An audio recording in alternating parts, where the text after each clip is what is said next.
Thanks for dropping in. This year, I've been obsessed with designing 3D printed twist lock boxes. It all started with a hexagon box, and its many alternate toppers and bases. Then there was the square box, perfect for collecting card decks. That square design was remixed into the Doctor Who TARDIS. Next came the cylinder box and this cute little vase. When spooky season arrived, I just had to follow up these designs with several twist lock pumpkins and a twist lock coffin. Now, as we approach the holidays, I plan to update these with festive toppers and patterned bases, geared specifically for sharing treats and gifts. Before I do that though, there's one box shape people have been asking for that I need to tackle. The twist lock box triangle. You know the drill by now.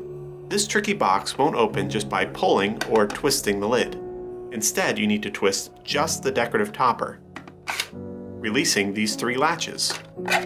Only then will the lid open. This default topper is a little bit plain, but since the design uses the exact same mechanism as all the other boxes, you can easily switch this topper out with any of the other existing designs. Like, for example, this low poly Bulbasaur designed by FLOWALISTik. Printing this design is pretty simple. Each part, if oriented correctly, can be printed without supports. The one piece that needs special consideration is the spring, which works best if you use extra perimeters, so that each spring arm is completely solid. I've heard that the connection between the spring and the gear, or the spring and the topper, can be too loose or sometimes too tight. If the parts are too loose, that's not a big issue. They are going to be glued together anyway. If the parts are too tight, you're probably experiencing elephant's foot.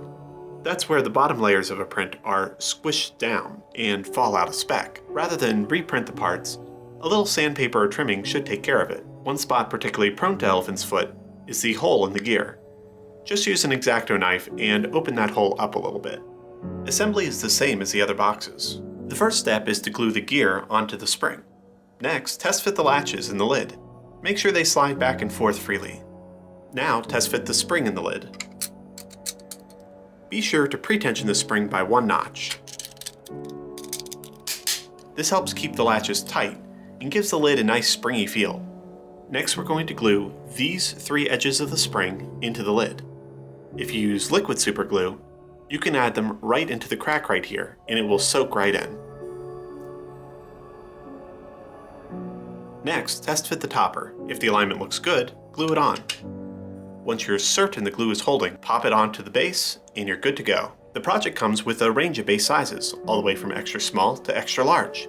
It also includes this piece right here, the basic geometry necessary for a base latch, so you can easily use this to create your own remixed bases. But you didn't sit through the first part of this video just for a differently shaped box, did you? Of course not. You saw the thumbnail and knew that this box has a Zelda theme. First is the Breath of the Wild Zelda base. This features a swirling pattern found throughout the game, from the Sheikah slate to the exterior of shrines. Just a little side note, this pattern is based on pottery from the Jomon period of prehistoric Japan. Jomon literally translates to cord-marked or rope pattern. Is this topper a bit obvious? Yes, but it looks good anyway.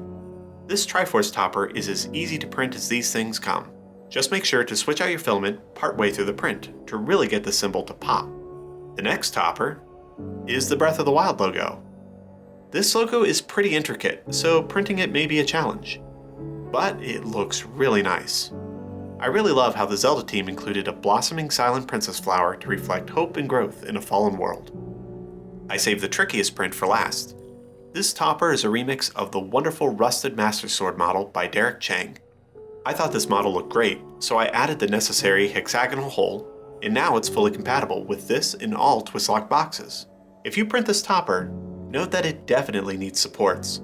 It also might be better off as a resin print, although this FDM print turned out better than I expected. You may also get some warning messages in your slicer about errors in the model. In my case, Prusa Slicer happily corrected everything automatically, so it wasn't a problem. That's it for basic box shapes for a while.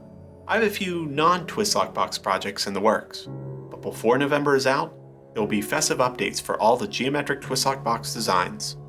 I'm also considering a gift card size box. Is that overkill? Let me know what you think. Until next week, happy printing and thanks for stopping by.